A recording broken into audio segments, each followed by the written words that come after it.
evening, everybody. Hi. Some of you may be wondering what is paintball.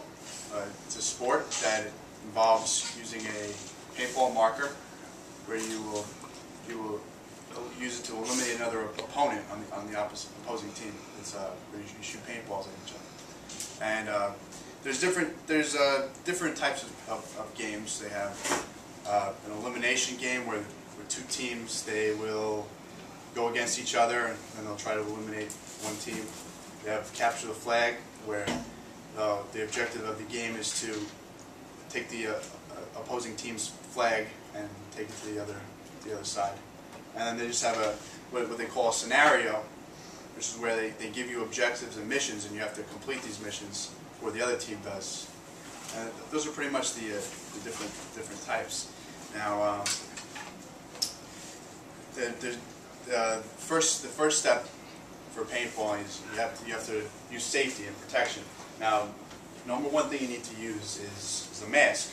This is my mask, and you have to wear this at all times because it's very important to keep your eyes protected, because the balls are traveling at 280 feet per second, so you want to make sure your face is protected when you're in the game. Now, another step, whenever you have your marker, you always have to keep your barrel cover on. I call it a barrel condom, but this will go over the barrel, and it's on a gun. And this will prevent any paintballs from leaving the barrel when you're outside of the field. So this is crucial. I mean, they don't want any accidents happening. So safety is the number one thing. Now, there's when you're going paintball, you're going to need certain gear. Like I said already, you're going to need your mask. You're going to need your marker. This is an old 2000 autococker. It's very old. It's for demonstration purposes. And you put the barrel on. Let me take this off.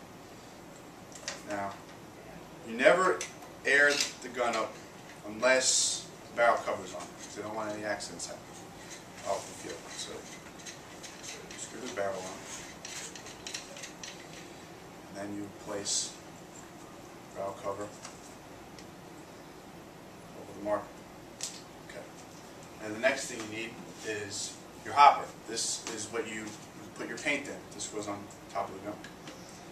This is just a simple gravity hopper. They have other hoppers that they use agitation for the ball, because some of these guns, they fire so fast that gravity itself doesn't load the marker quick enough. So you need something that spins and it forces the balls down to prevent chops. And last but not least, you need your air tank. This is what operates the marker. Now, CO2 tank, right? now this is compressed air. The benefits of having compressed air is it's air.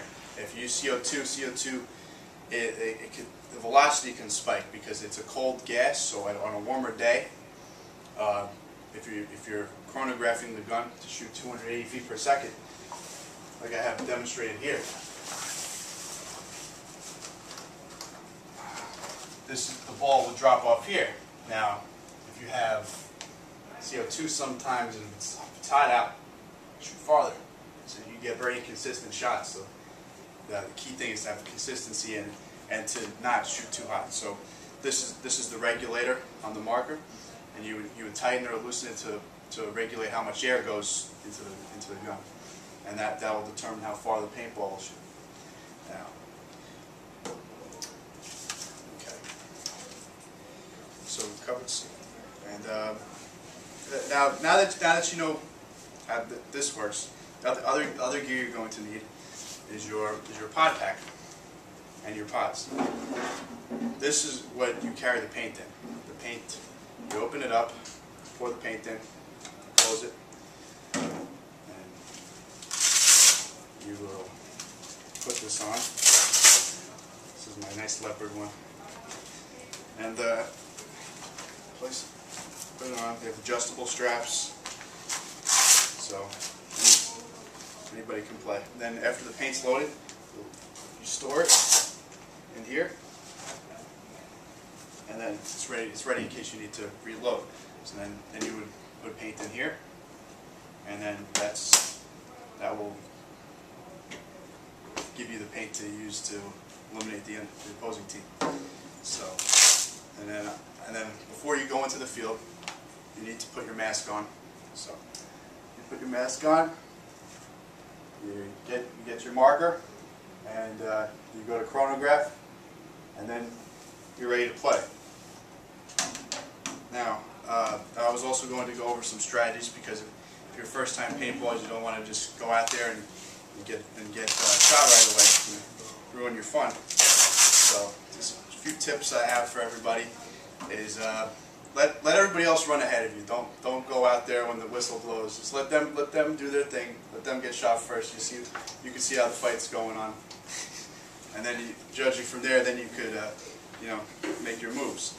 And then obviously conserve paint, because sometimes in the heated battle you'll just go through all your paint in 2 minutes. So make sure that you don't use it all, and you won't have any for later. And then also know your range. If you see somebody that's really far away, don't even worry about them, because they're not going to make it. The balls aren't going to make it to you. So don't waste your paint on that. And just keep your eyes open at all times. Try to stay covered if you engage somebody. And if you're hit, make sure that you call yourself out, so you don't have anybody else shooting at you. When you're out, you place the barrel cover back on. You stick your hand up in the air and you go, "I'm out, I'm out," and then you walk off the field and then come back in. Now, when you're holding the marker, a lot of people they stick their elbow out, and that's no good, because if you're behind cover, you'd want to keep as small of a profile as possible. So when we play, we like to put our shoulder down, and then we're behind the bunker. We come out just a little bit, just so we just have enough room to get our shot off, and then we come back behind the bunker.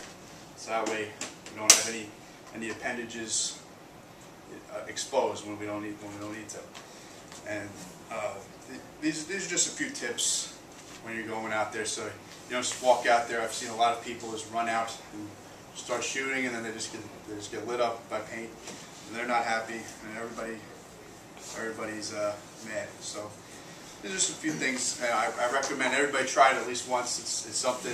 It's a very, very big adrenaline rush you get. You got these balls flying at you, and it's no pun intended. And it's a very enjoyable thing, and I recommend that everybody try it at least once in their life.